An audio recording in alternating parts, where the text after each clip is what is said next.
भविष्य उज्जवल होगा घाटी का? नहीं, आज जो फैसला आया हम उससे मुतमईन नहीं हैं और हमारा मानना यह है कि ये कॉन्स्टिट्यूशनल मेजॉरिटी जो लोग कह रहे हैं, अब कॉन्स्टिट्यूशनल मोरालिटी की आज जीत हुई है और मेजॉरिटी मोरालिटी की कामयाबी हुई है। इसमें कोई दो राय नहीं है कि कश्मीर हमेशा से भारत का एक अटूट हिस्सा रहा है, बट अटूट हिस्सा जब हम कहते हैं तो उसका जो रिलेशनशिप है यूनियन से, उसको तो आप डिनाई नहीं कर सकेंगे। और ये जो कॉन्स्टिट्यूशनल रिलेशनशिप कश्मीर से यूनियन का रहा है वो परमानेंट हुआ है। जो कॉन्स्टिट्यूंट असेंबली डिसॉल्व हुई है कश्मीर की। और दूसरी बात यह है कि किसी एक सेमिनार में चीफ जस्टिस ऑफ इंडिया ने कहा है, मैं अंग्रेजी में पढ़ देता हूं, कि public deliberation will always be a threat to those who achieve power in his absence. अब क्वेश्चन ये है कि जब आप एब्रोगेट कर रहे हैं स्पेशल स्टेटस, पूरे स्टेट को कर्फ्यू में लगाकर 356 लगा दिया आपने, इलेक्टेड असेंबली नहीं है, तो फिर कश्मीर में डेलिब्रेट किसने किया बताइए हमको, किसने क्या डेलिब्रेट किया? और बोम्बई में फेडरलिज्म को कहा गया कि बेसिक स्ट्रक्चर का हिस्सा है। फेडरलिज्म के माने ये है कि स्टेट की एक आवाज है, उसका एरिया ऑफ कॉम्पिटेंस है, उसको कंप्लीट फ्रीडम ऑपरेट करने का। अब पार्लियामेंट कैसा बोलेगा असेंबली के लिए, और पार्लियामेंट और कैसे पार्लियामेंट एक रेजोल्यूशन पास करेगा जो असेंबली को पास करना था? तो मेरे नज़र में 370 को जो एब्रोगेट किया गया है ये वायलेशन है कॉन्स्टिट्यूशनल मोरालिटी का। और जो एब्रोगेशन, बाइफर्केशन और डाउनग्रेडिंग हुआ है एक स्टेट के यूनियन टेरिटरी का, ये तो बहुत बड़ा धोखा हुआ है जो हमने कश्मीर के अवाम को वादा किया था। मैं पहले भी कहा हूँ, आज भी कह रहा हूँ कि अब ये तो लेजिटिमाइज हो चुका है कोर्ट से, तो कल बीजेपी को कोई नहीं रोक सकेगा चेन्नई, कोलकाता, हैदराबाद और मुंबई को यूटी बनाने के लिए। और इसका सबसे बड़ा नुकसान जो होगा आप देख लेना फ्यूचर में, डोगरास को होगा और लद्दाख के बुद्धिस्ट को होगा। वहां पर डेमोग्राफिक चेंज होगा। अभी से आप देख रहे हैं कि जम्मू में जितने राइस मिलें थी वो डोगरा के लोग हाथ से निकल गई, और लद्दाख में आप देखेंगे बहुत बड़े पैमाने पर बुद्धिस्ट लोग नाराज होंगे और वहां पर डेमोग्राफिक चेंज होगा। सर, दो सवाल हैं। आपने ये बात कही कि दूसरे शहरों में भी ये काम करेंगे ये लोग, किस शर्त पे और क्या सबूत और किस दावे के साथ आप कह रहे हैं? देखिए, आज आपने एक स्टेट को 3 यूटी बना दिए, वहां की असेंबली भी नहीं है, वहां 356 है, पार्लियामेंट उनके लिए बोल रहा है, असेंबली नहीं बोल रही है। आपने यूटी बना दिया उन लोगों को 3 को। अब आज का जो ऑर्डर आया है सुप्रीम कोर्ट ने, सीजीआई और सुप्रीम कोर्ट ने कहा है कि अर्लीस्ट आप रेस्टोर करिए। अर्लीस्ट का मतलब क्या है? जैसा कि सुप्रीम कोर्ट ने कहा कि 30 सितंबर की तारीख दी कि चुनाव करा दीजिए, अब अर्लीस्ट का मतलब क्या है? और लद्दाख के यूटी को उन्होंने अपहेल्ड किया है। अब वो लद्दाख में क्या पावर्स है बताइए? पहले तो भी काउंसिल में कुछ पावर से, अब तो एलजी डिसाइड करता है बजट उनका।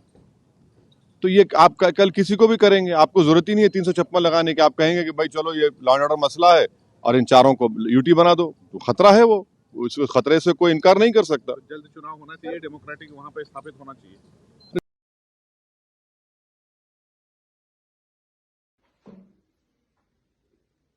मेरे प्यारे हमवतनों, हिम्मत मत हारो, उम्मीद मत छोड़ो। जम्मू कश्मीर ने बहुत सारे उतार चढ़ाव देखे हैं।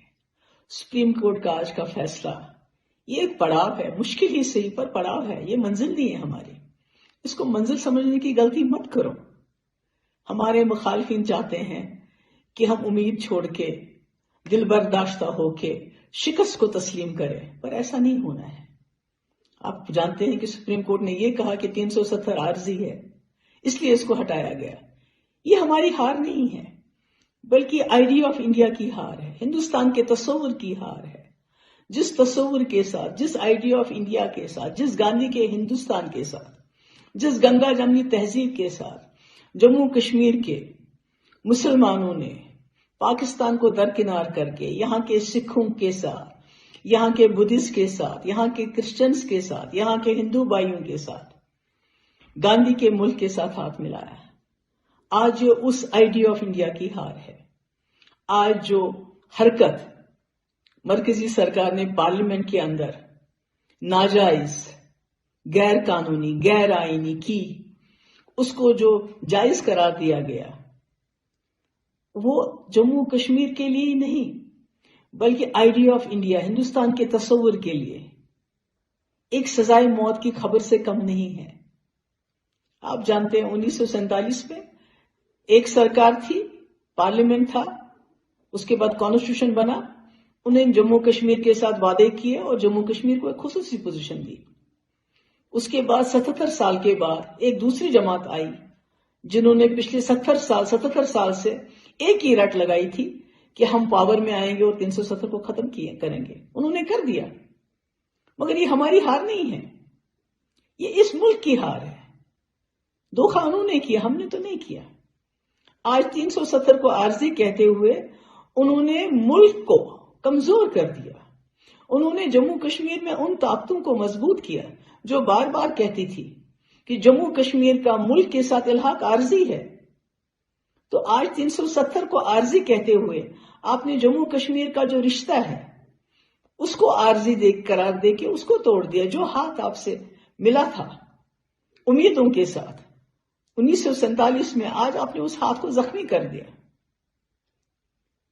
اس لیے ہمت مت ہارو میرے بھائیوں، میری بہنوں، میرے بچوں، یہ وقت بھی نہیں رہے گا۔ میں اپنے دیش واسیوں سے کہنا چاہتی ہوں، آپ میں سے کئی لوگ اس وقت جشن مناتے ہوں گے، جموں کشمیر کے لوگوں کے آنسو دیکھتے ہوئے، ان کی تکلیف دیکھتے ہوئے، جو جموں کشمیر کو آج پھر سے جیل میں کنورٹ کیا گیا، دکانداروں کو بولا گیا، ان کو دھمکی دی گئی کہ صبح 10 بجے دکانیں کھول دو، ہمیں گھروں میں نظر بند کیا گیا، ورکرز کو تھانوں میں بند کیا گیا۔ تو اس سے ڈرنے کی ضرورت نہیں ہے، اس سے گھبرانے کی ضرورت نہیں ہے۔ میں اپنے لوگوں سے کہنا چاہتی ہوں، میں اپنے ملک کے لوگوں سے کہنا چاہتی ہوں کہ جو 2019 5 اگست کو ہمارے ملک کے سمویدھان کے ساتھ ہوا، جس کی وجہ سے ہمارا اپنا چھوٹا سا سمویدھان چھینا گیا، ہمارا جھنڈا جو ترنگے کے ساتھ چھوٹا سا جھنڈا تھا اس کو چھینا گیا، یہ بات یہاں رکنے والی نہیں ہے۔ جو شروعات جموں کشمیر سے ہوئی ہے وہ پورے ملک میں پھیلے گی۔ جو ہمارا سمویدھان ہے، بڑا سمویدھان ہے، جو ترنگا ہے، جس کے نیچے آزادی کی لڑائی لڑی گئی اور جیتی گئی، اس کو بھی آپ سے چھیننے میں ذرا دیر نہیں لگائیں گے یہ لوگ۔ مگر اس وقت ہم آپ کی طرح جشن نہیں منائیں گے، بلکہ دعا کریں گے کہ آپ بھی ہمت اور حوصلے کے ساتھ ان کا مقابلہ کرو۔ میں پھر سے اپنے جموں کشمیر لداخ کے لوگوں کو کہنا چاہتی ہوں، میرے بھائیوں، میرے بچوں، میری بہنوں، ہمت نہیں ہارنی ہے، کسی بھی صورت میں نہیں۔ کوئی فیصلہ اٹل نہیں ہوتا، چاہے وہ سپریم کورٹ کا ہی کیوں نہ ہو۔ ہمارے لیے کوئی فیصلہ اٹل نہیں، یہ ایک سیاسی لڑائی ہے جو پچھلے کئی دہائیوں سے۔ میں یہ تو نہیں کہہ سکتا کہ ان سے بھروسہ اٹھ گیا، لیکن یہ تھا کہ ایک امید تھی، کیونکہ کئی چیزوں میں ہم سب نے، ہندوستان کے ہندو مسلمان نے پچھلے کئی سالوں سے کہا تھا جو کورٹ کرے گا وہ آخری فیصلہ ہوگا، جیسے بابری مسجد کے بارے میں کہا تھا، اسی طرح سے اور کئی چیزوں میں کہا تھا اور اس کو سویکار کیا تھا۔ تو اب ہماری امید تھی کہ سپریم کورٹ، کیونکہ وہ کسی دل کی، کسی پکش کی، کسی سیاسی پارٹی سے تعلق نہیں رکھتے ہیں، اور خاص طور سے آج کی جو یہ بینچ تھا وہ بالکل میں کہہ سکتا ہوں کہ بہت ہی اچھا بینچ تھا، لیکن اب انہوں نے کانسٹیٹیوشن کو انٹرپریٹ کیا اور کانسٹیٹیوشن کے حساب سے انہوں نے کہا کہ 370 ہے، لیکن میں بنیادی طور پہ کہتا ہوں کہ اس کو ختم کرنا 5 اگست 2019 کو ہی غلطی تھی، جلدی میں کیا گیا تھا، بہت جلدی میں کیا گیا تھا، اور جموں کشمیر کے عوام سے تو کوئی پوچھ نہیں سکتا ہے اتنے عوام سے، لیکن جموں کشمیر کی سیاسی پارٹیوں سے پوچھا جانا چاہیے تھا، تو وہ نہیں ہوا۔ پوچھا تو نہیں گیا، واٹ نیکسٹ؟ پولیٹیکلی کوئی اور فنڈا ہے یا ناؤ پریپریشنز فار الیکشنز؟ اب تو سپریم کورٹ نے کہہ دیا ہے کہ 30 سپٹمبر تک الیکشن ہونے چاہیے اور اس کے فوری بعد اسٹیٹ ہوڈ دینا چاہیے، تو ابھی انہوں نے گنجائش کچھ رکھی نہیں۔ تو اب یہ کہہ سکتے ہیں کہ یہ جو فیصلہ تھا कोर्ट का, अब अदालत के खिलाफ तो कुछ नहीं कह सकते, लेकिन उससे जम्मू कश्मीर के तमाम अवाम में, हमें, हमारी पार्टी को बहुत मायूसी और अफसोस है। Restoration of statehood पर आप मुतमईन हैं?